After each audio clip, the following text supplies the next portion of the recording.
अगर हमारे पास दुश्मन है तो इसका मतलब हम कभी ना कभी खुद के लिए खड़े हुए थे।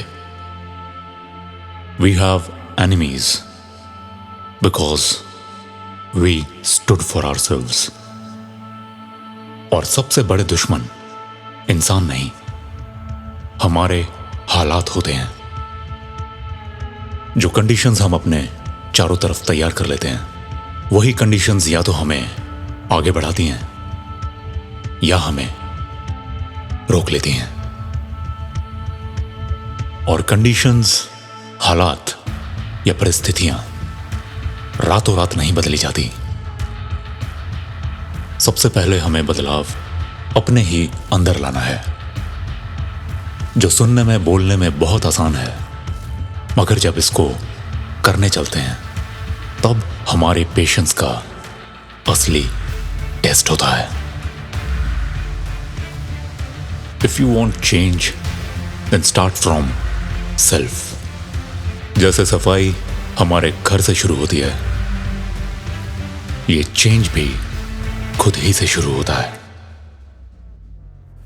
सॉरी टू से दिस, मगर कितने लोग आपको वो करने के लिए कहते हैं जो आपको करना चाहिए।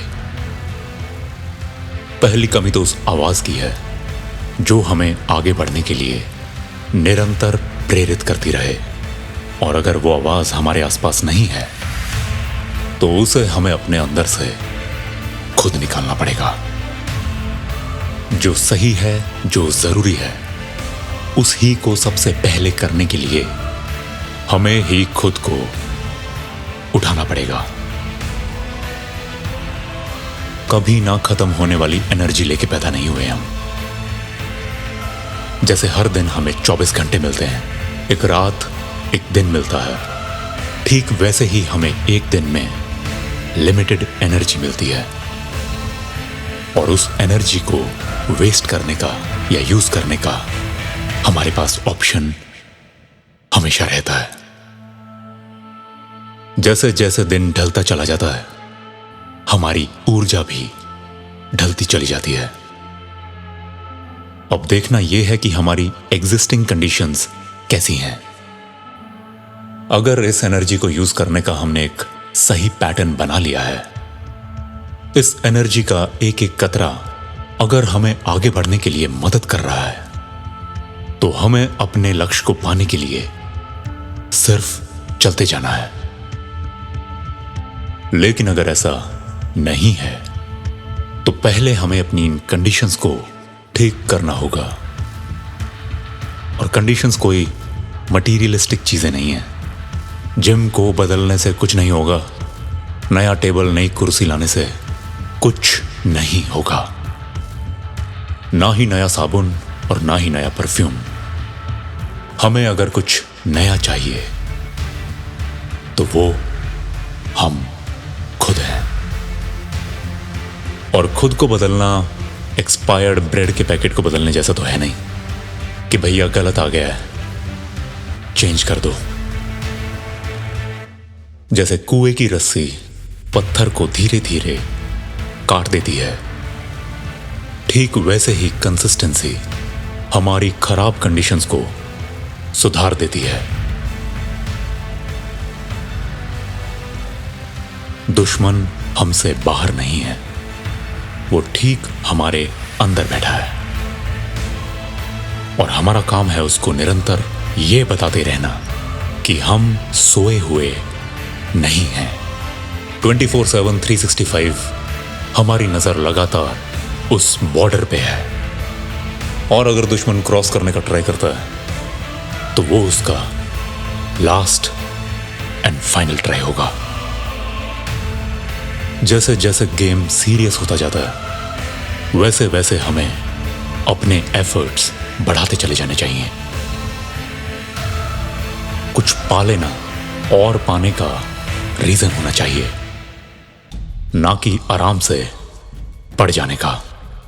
ठहरे हुए पानी में गंदगी पनपती है और बहता हुआ पानी न जाने कितनों की प्यास बुझाता है। हमारा सबसे बड़ा दुश्मन आराम। और स्पेशली तब जब हथौड़ा गर्म हो। ज्यादातर ना पहुंचने वाले सिर्फ आखिरी कदम उठाने से ही चूक जाते हैं। जब सिर्फ आराम फरमाना हमारी फितरत बन जाती है, तब वो मंजिल करीब आने पर भी हमें अपनाने से इनकार कर देती है। और इसीलिए चलते जाना बहुत इंपॉर्टेंट है। हार्डवर्क और कंसिस्टेंसी टैलेंट को किसी भी दिन हरा सकते हैं। अकेला टैलेंट बोर हो जाता है, कुछ देर खेल खाल के वो थक के बैठ जाता है। हार्डवर्क और कंसिस्टेंसी के साथ ही ये पूरा भयानक मंजर पार किया जा सकता है। मैं कितनी दूर कितनी ऊपर जा सकता हूं, ये अकेला मेरा टैलेंट नहीं, हार्डवर्क और कंसिस्टेंसी को यूज करने का टैलेंट डिसाइड करेगा। कंडीशंस कैसी भी हों, पर वो हैं तो हमारी, तो उन्हें बदलने का अधिकार भी तो हमारा ही होना चाहिए। और अगर दुश्मन हमारे अंदर है तो हमारा दोस्त भी तो हमारे ही अंदर बैठा है। खुद को बेटर करना हमारी ड्यूटी है, और इस ड्यूटी को पूरा ना करना सिर्फ और सिर्फ उस दुश्मन की मदद करना है जो बस एक मौके की ताड़ में कब से बैठा है। किसी और के समझाने से पहले हमें खुद को समझाना होगा कि कौन सी चीजें हमारे लिए सही हैं और कौन सी नहीं। एक मुकाम हासिल करने के बाद कितनी देर तक मुझे बैठे रहना है और कितनी जल्दी मुझे दूसरे मुकाम की तरफ चल देना चाहिए।